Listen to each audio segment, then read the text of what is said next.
খুব এটা ভাল পালোঁ যে অন্তত আমাৰ যিসকল মানে ল'ৰা ছোৱালী মেট্ৰিক পাছ হৈ এনেই আছে বা হায়াৰ ছেকেণ্ডাৰী পাছ হৈ আছে বা কিছুমানে মানে গ্ৰেজুৱেশ্যন কৰিলে আমাৰ সমষ্টিৰ যে তেওঁলোকক এডিআৰই এক্সামৰ কাৰণে আমি কোচিং দিছিলোঁ ফ্ৰী কোচিং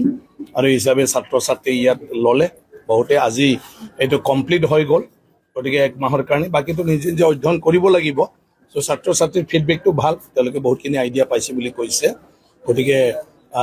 যদি সেইটোৰ দ্বাৰা তেওঁলোকৰ জীৱনটোত চাকৰি ইণ্টাৰভিউ দি চাকৰি পোৱাৰ যদি সহায় হয় এইটোৱে আমাৰ কাৰণে বহুত ভাল পৰৱৰ্তী বহুত পদক্ষেপ ল'ব লগা আছে কিন্তু আমাৰ পৰৱৰ্তী পদক্ষেপবিলাক চাওঁ মাজে সময় তেনেকুৱা ধৰণৰ যদি দৰকাৰ হয় বাকী আমি মানে কম দিনীয়া জাষ্ট মটিভেশ্যনেল প্ৰগ্ৰামবিলাক আমি লৈ থাকিম যে যেনেকৈ APSC যদি পৰীক্ষা দিব লাগে প্ৰিপাৰেশ্যন আমি কেনেকৈ কৰিব লাগে আৰু ক'ত ক'ত স্ক'প আছে কোচিং যদি কোনোবা ল'ব খোজে টকা পইচা যাৰ নাই তেওঁলোকে কেনেকুৱা ধৰণৰ অনলাইনেদিও মানে ষ্টাডি কৰিব পাৰে এনেকুৱা ধৰণৰ কিছুমান মানে প্ৰগ্ৰেম আমি 2 দিনৰ 3 দিনৰ তেনেকুৱা ধৰণৰ কৰিম প্ৰত্যেকটা কলেজবিলাকত আমি সেইটো কৰাৰ কাৰণে ব্যৱস্থা কৰিম যাতে প্ৰত্যেকজন ল'ৰা ছোৱালীয়ে কলেজ পঢ়ি থকাৰ সময়তে তেওঁলোকৰ আহি থকা চাকৰি বাকৰিৰ কাৰণে যিবোৰ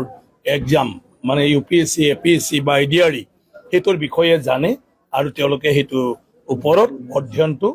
কৰিব পাৰে